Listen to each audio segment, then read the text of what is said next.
जय शंकर, जय सनातन। समय जो कभी नहीं रुकता, पर इस धरती पर एक ऐसी जगह है जहां काल भी ठहर जाता है।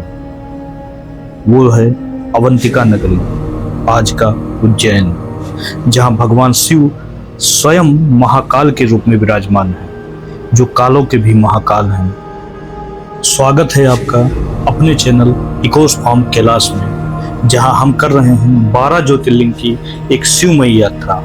आज हम आपको ले चलेंगे उस नगरी में जहां समय भी ठहर जाता है और स्वयं कालों के काल महाकाल विराजमान है। यह है उज्जैन का महाकालेश्वर ज्योतिर्लिंग। उज्जैन, जिसे पुराणों में अवंतिका कहा गया, जो 7 पवित्र पुरियों में से एक मानी जाती है, यह भूमि ज्ञान, साधना और भक्ति का केंद्र रही है। और यहीं से शुरू हुई काल गणना और ज्योतिष का आरंभ भी यहीं से हुआ। विक्रम संवत की नींव भी यहीं रखी गई। यही बहती है पवित्र शिप्रा नदी, जिसके तट पर साधु संतों ने तप किया और जहां हर 12वें वर्ष सिंहस्थ कुंभ का भव्य आयोजन होता है। उज्जैन केवल धर्म की नगरी नहीं, बल्कि खगोल शास्त्र और ज्योतिष का भी केंद्र माना गया है। यही बनी प्राचीन वेदशाला और यहीं पे मापा गया था समय और ग्रहों का रहस्य। प्राचीन काल में उज्जैन पर राजा चंद्रसेन राज करते थे, जो बहुत ही परम शिव भक्त थे। उनके पास शिव जी से प्राप्त एक दिव्य रत्न था, जिसकी चमक पूरे नगर को आलोकित कर देती थी। राजा चंद्रसेन दिन रात महादेव की आराधना में लीन रहते थे।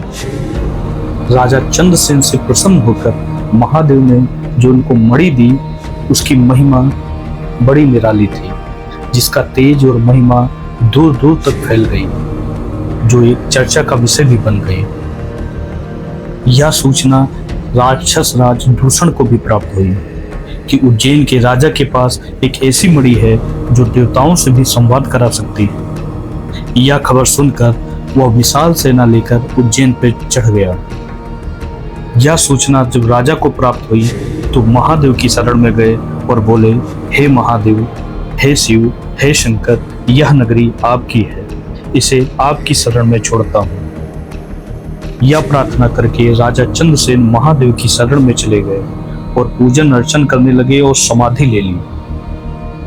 जब राजा चंद्रसेन महादेव की साधना में लीन थे, उसी समय गांव का एक बालक राजा को आराधना करते देखा और उनकी आराधना से बहुत प्रभावित हुआ। उसने भी मंदिर में जाने की जिद की, लेकिन राजा के सिपाहियों ने उसे बाहर ही रोक दिया, मंदिर के अंदर नहीं जाने दिया। तब वह बालक वहीं बाहर एक मिट्टी का शिवलिंग बनाकर उसकी पूजा करने लगा और ध्यान में मग्न हो गया। उस बालक की भक्ति इतनी निर्मल थी कि देवलोक तक गूंज गई और वही निष्कपट भावना महादेव के प्रकट होने का कारण बनी। धरा कांप उठी, दिशाएं थर्रा गईं, शिवलिंग से अग्नि ज्वाला उठी और उसी में से प्रकट हुए त्रिनेत्रधारी भूतनाथ महाकालेश्वर। उन्होंने एक ही गर्जना में उन्होंने दूषण का वध कर दिया। उसकी सेना तितर बितर होकर इधर उधर भागने लगी। यह सब देख के ऋषि, गंधर्व, देवता और मानव सब ने महादेव को झुक के प्रणाम किया। महादेव बोले, मैं उज्जैन में सदैव महाकाल के रूप में वास करूंगा। यहाँ जो मेरा स्मरण करेगा, काल उसका कुछ नहीं बिगाड़ सकेगा। कालांतर में जब उज्जैन के महाराजा विक्रमादित्य का शासन हुआ, उन्होंने इस स्थान को भव्य रूप दिया और मंदिर का पुनर्निर्माण किया और महाकाल की आराधना राज्य की आत्मा बन गई। महाकाल भारत का एकमात्र दक्षिण मुखी ज्योतिर्लिंग है। दक्षिण दिशा यम की मानी जाती है, मृत्यु का द्वार।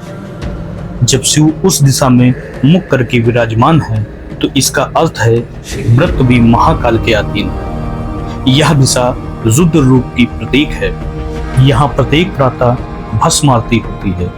महाकाल को चिता की भस्म से श्रृंगारित किया जाता है। यह दर्शाता है कि जीवन क्षणभंगुर है। इसके बाद भांग, चंदन और बेलपत्र से सजाकर प्रभु को समाधि और वैराग्य का स्वरूप दिया जाता है।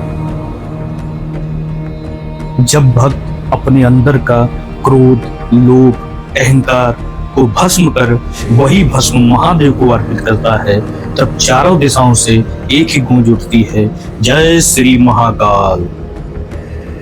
महाकाल मंदिर में दिन में 4 आरतियां होती हैं। प्रातः 4 बजे भस्म आरती, दोपहर की भोग आरती और रात्रि में शयन आरती। यह केवल पूजा नहीं बल्कि जीवन और मृत्यु के मिलन की अनुभूति है। यही उज्जैन की पवित्र भूमि पर देवासुर संग्राम के समय अमृत कलश की कुछ बूंदें गिरी थी। इसलिए जब बृहस्पति सिंह राशि में प्रवेश करते हैं तो यहाँ सिंहस्थ कुंभ मेला लगता है।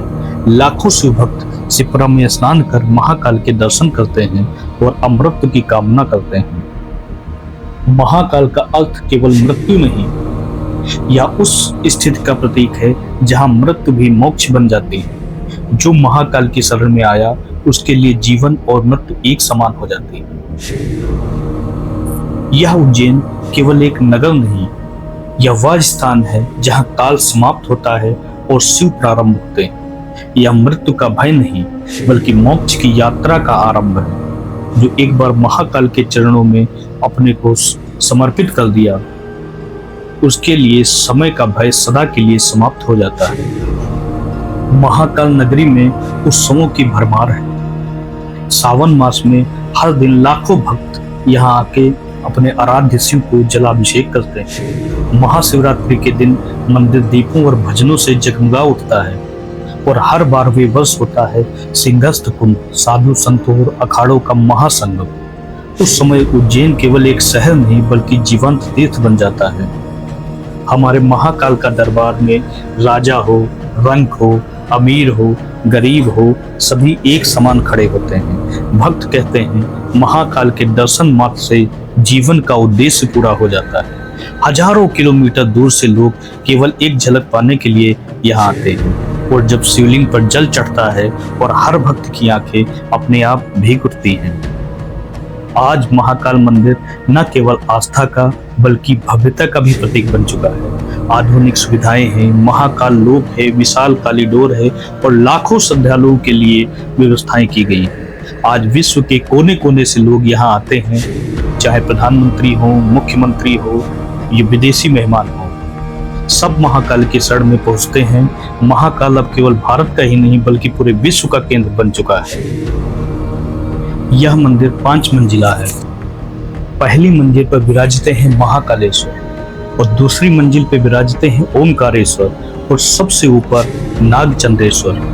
नागचंद्रेश्वर का मंदिर साल में केवल नाग पंचमी के दिन खुलता है और उस दिन लाखों श्रद्धालु वहां उमड़ पड़ते हैं। सुबह 4 बजे जब पूरी दुनिया नींद में डूबी होती है, तब महाकाल के दरबार में होती है सबसे अद्भुत अनुष्ठान, जिसे कहते हैं भस्म आरती।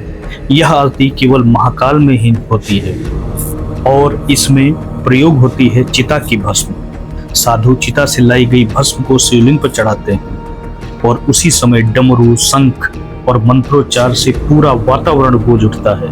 कहा जाता है इस आरती का दर्शन करने मात्र से ही जन्म जन्मांतर के पाप मिट जाते हैं।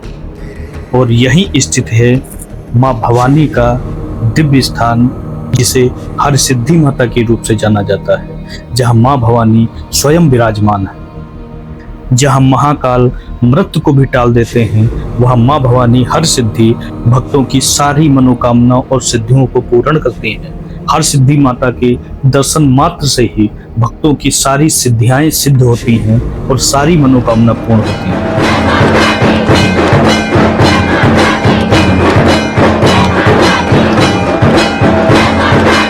और यहीं स्थित है काल भैरव मंदिर, जिसकी महिमा चारों दिशाओं में फैली हुई है। काल भैरव जो मृत्यु का नियंत्रण करते हैं, काल भैरव जिनको भक्त अर्पित करते हैं मदिरा, जिसको तंत्र विद्या में कारण माना गया है। मदिरा का सेवन स्वयं काल भैरव करते हैं। काल भैरव जिन्हें नगर का कोतवाल कहते हैं, जिन्हें तंत्र का भी देवता कहते हैं। बिना काल भैरव की आज्ञा से हम महादेव के दर्शन नहीं कर सकते। महाकाल के दर्शन के पहले काल भैरव से आज्ञा लेनी पड़ती है। यहाँ काल भैरव मंदिर की बहुत महिमा है। उज्जैन जहाँ के महाराजा हैं महाकाल, इसीलिए इस नगरी में रात्रि विश्राम के लिए चाहे मंत्री हो, प्रधानमंत्री हो या राष्ट्रपति हो, कोई भी यहाँ रात्रि विश्राम नहीं करता, क्योंकि मान्यता है कि शहर में एक ही राजा रह सकता है, वो है महाकाल। महाकालेश्वर के दर्शन केवल शरीर को नहीं, आत्मा को भी शांति देता है। यहाँ आकर लगता है कि जीवन, हर दुख, हर भय समाप्त हो गया। तो आइए हम सब दंडवत करते हैं तीसरे ज्योतिर्लिंग महाकालेश्वर को और प्रेम पूर्वक बोलते हैं नमः पार्वती पति हर हर हर महादेव।